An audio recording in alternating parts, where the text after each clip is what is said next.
নমস্কার, প্রভাতের আলো অনুষ্ঠানে আমি আপনাদের সঙ্গে রয়েছি রূপা এবং আমার সঙ্গে রয়েছে শ্যামাশ্রী। আজকে রবিবারের সকাল এবং সকালের শুরুতেই আমরা দেখে নিলাম যে প্রথমে আমরা সদ্গুরুর বিভিন্ন বাণী আমরা শুনলাম এবং পাশাপাশি আজকের দিন আপনার কেমন যাবে সেটাও শুনলাম শ্যামাশ্রী। একেবারেই। এবার আমরা তাহলে নজর রাখবো পত্রিকার শিরোনামের দিকে এবং প্রথমেই পত্রিকার শিরোনামের যে দুটি পত্রিকা বা চারটি পত্রিকা আমরা তুলে ধরছি রূপা। একদমই শ্যামাশ্রী, প্রথম পত্রিকা আমি নিয়ে নেব যুগসংখ্য পত্রিকা এবং যুগসংখ্য পত্রিকার যেটা প্রথম শিরোনাম আমি দেখতে পাচ্ছি এখানে অত্যন্ত চাঞ্চল্যকর বিষয়, যে বিষয়টি প্রত্যেকটি সংবাদ মাধ্যমের শিরোনাম দখল করার মতোই। এবং যুগসংখ্য পত্রিকার প্রথম যেটি শিরোনাম সেটি হচ্ছে টিফিনে গো মাংস এবং হিন্দু ছাত্রকে খাওয়ানোর চেষ্টা। যথেষ্ট চাঞ্চল্যকর অভিযোগ এবং সে জায়গায় দাঁড়িয়ে যে বিষয়টি উঠে আসছে আমি একটু পড়ে শোনাচ্ছি ঠিক কী কী রয়েছে লেখা। স্কুলে সহপাঠীদের মধ্যে নিছক সাধারণ এক ঘটনা। টিফিনের জন্য ঘর থেকে নিয়ে আসা মাংস খেতে জোর করা হয়েছিল অন্য দুই ছাত্রকে এবং ঘটনাচক্রের সেই মাংস হচ্ছে গো মাংস এবং সেই দুই ছাত্র হচ্ছে হিন্দু ধর্মাবলম্বী। তাই গোয়ালপাড়া জেলার কৃষ্ণাই এলাকার হাবড়াঘাট উচ্চতর মাধ্যমিক স্কুলের এই ঘটনা আঘাত এনেছে স্থানীয় হিন্দু মুসলমান সম্প্রীতিতে। ক্ষোভের সৃষ্টি হয়েছে স্কুল কর্তৃপক্ষের বিরুদ্ধেও, ফলে পরিস্থিতি ক্রমশ জটিল আকার ধারণ করেছে। স্কুলের টিফিনে নবম শ্রেণীর ছাত্রের হাতে গোমাংস তুলে দেওয়া আসলে অভিভাবকের ভুল। তাই ঘটনায় অভিযুক্ত সুমিত আলম নামের এক ছাত্রের মা নূর শাহিদা বেগমকে গ্রেফতার করেছে পুলিশ। অভিযুক্ত সুমিত ও সহপাঠী আরও 5 ছাত্রকেও আটক করা হয়েছে।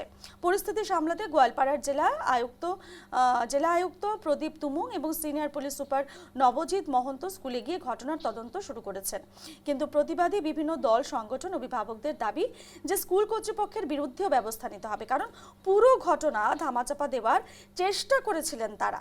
ভুক্তভোগী দুই ছাত্রের অভিভাবকরা দাবি করছেন যে ঘরে গিয়ে এই ঘটনা বলতে বারণ করে দিয়েছিলেন প্রধান শিক্ষক, কিন্তু ছাত্ররা ভেঙে পড়ে ঘরে গিয়ে ঘটনা চেপে রাখতে পারেনি। তাদের প্রশ্ন যে এহেন গর্হিত কাজ কেন করবেন তারা? গোমাংস ভক্ষণ, হাত দিয়ে ছুলে প্রায়শ্চিত্ত করতে হয়, আমাদের সন্তানদের কেন এই পরিস্থিতিতে ফেলা হলো? একাধিক প্রশ্ন উঠছে এই ধরনের কর্মকাণ্ডে এবং প্রশ্ন উঠছে যে কিভাবে স্কুল কর্তৃপক্ষ এই ধরনের ঘটনার আশকারা দিয়েছেন বা একেবারে সহযোগিতা পোষণ করেছেন। সে জায়গায় দাঁড়িয়ে স্কুল কর্তৃপক্ষের বিরুদ্ধে অভিযোগ তুলছেন একাধিক মানুষ এবং সচেতন মহল। এই গেল প্রথম শিরোনাম এবং দ্বিতীয় শিরোনাম খুব সুন্দর একটি ছবি এখানে তুলে ধরা হয়েছে। দুবাই সিঙ্গাপুরে যাচ্ছে মোদির টেবিলেও তেজপুরের লিচু। তেজপুরের লিচু সকলেই জানি, আমরা অসমভাষিত জানি, এবার একেবারে জাতীয় স্তরেও তেজপুরের লিচু এক বিশেষ মর্যাদা লাভ করছে। সে জায়গায় দাঁড়িয়ে দুবাই এবং সিঙ্গাপুরে যাচ্ছে এবং প্রধানমন্ত্রী নরেন্দ্র মোদীর টেবিলেও তেজপুরের লিচু ছবি এখানে একটি তুলে ধরা হয়েছে, খুব সুন্দর ছবি এবং আমি একটু পড়ে শোনাচ্ছি।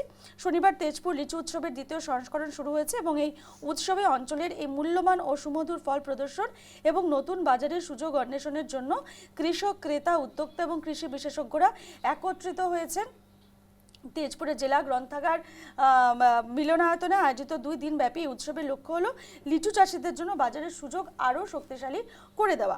এগুলো লিচুর প্রসঙ্গ।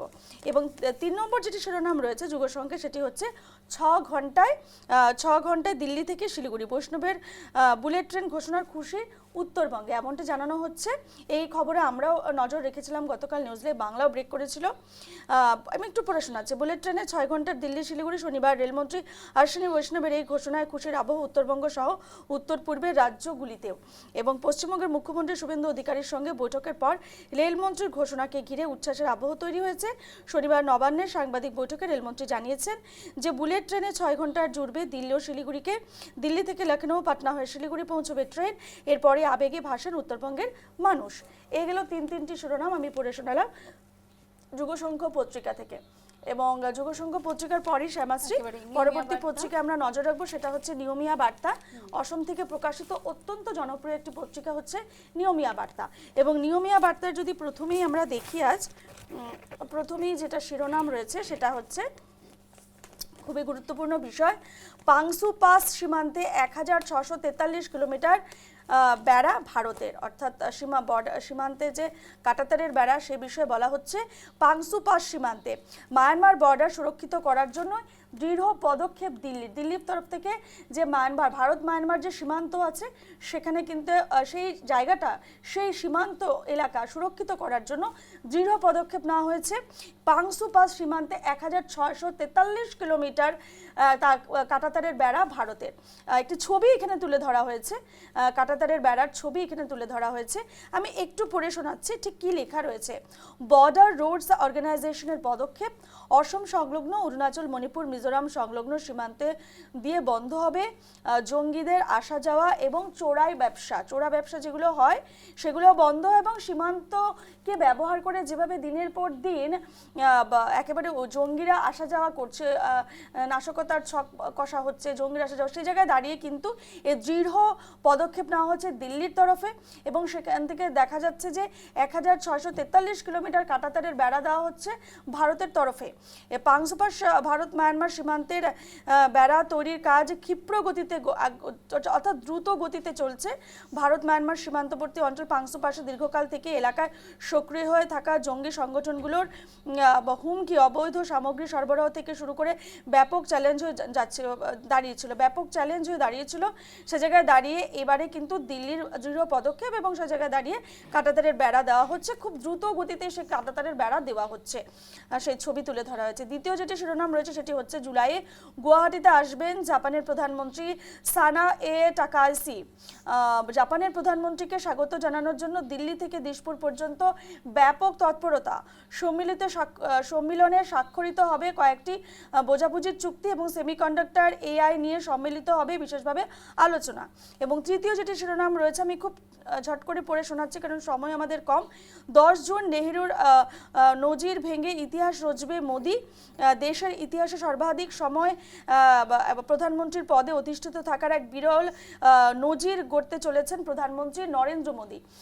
এই তিনটি বিষয় আমি তুলে ধরলাম এই মুহূর্তে নিয়মিয়া বার্তা থেকে। নিয়মিয়া বার্তায় বেশ কয়েকটি গুরুত্বপূর্ণ বিষয় রয়েছে এবং যেহেতু দুটো পেপার আমি পড়ে শোনালাম, যুগসংঘ এবং নিয়মিয়া বার্তা থেকে তিনটি শিরোনাম আমি পড়ে শোনালাম, এর পরবর্তী সময় শ্যামাশ্রী আরো দুটি পত্রিকা নিয়ে আসছে, তার দুটি পত্রিকার শিরোনামের দিকে নজর রাখবা করে রূপা। যেমন সাময়িক প্রসঙ্গ রয়েছে আমাদের কাছে এবং সেখানে প্রথম যে শিরোনাম রয়েছে বিকশিত অসম গড়তে সরকারি কর্তাদের সঙ্গে বৈঠকে মুখ্যমন্ত্রী, অর্থাৎ সেখান থেকে একাধিক উন্নয়নের বার্তা কিন্তু উঠে আসছে যেখানে বিকশিত অসম সম্পর্কিত আলোচনা হচ্ছে।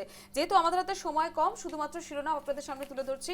দ্বিতীয় যে শিরোনাম রয়েছে মাওবাদী মুক্ত ছত্তিশগড়ে পুরো ভোটে এগিয়ে বিজেপি, টক্কর কংগ্রেসেরও, অর্থাৎ গোটা দেশকে মাওবাদী মুক্ত বলে ঘোষণা করেছেন কেন্দ্রীয় স্বরাষ্ট্রমন্ত্রী অমিত শাহ। স্বাভাবিকভাবেই দেশের মধ্যে সবচেয়ে বেশি মাও উপদ্রুত রাজ্য ছত্তিশগড়ে এখন মুক্ত বাতায়ন, অর্থাৎ ছত্তিশগড়ের যে পরিস্থিতি ছিল সেই পরিস্থিতির দিকে কিন্তু অনেকটাই এই মুহূর্তে দাঁড়িয়ে উন্নতি হয়েছে এবং টক্কর রয়েছে কংগ্রেসেরও, সেই পরিস্থিতির দিকে নজর থাকবে।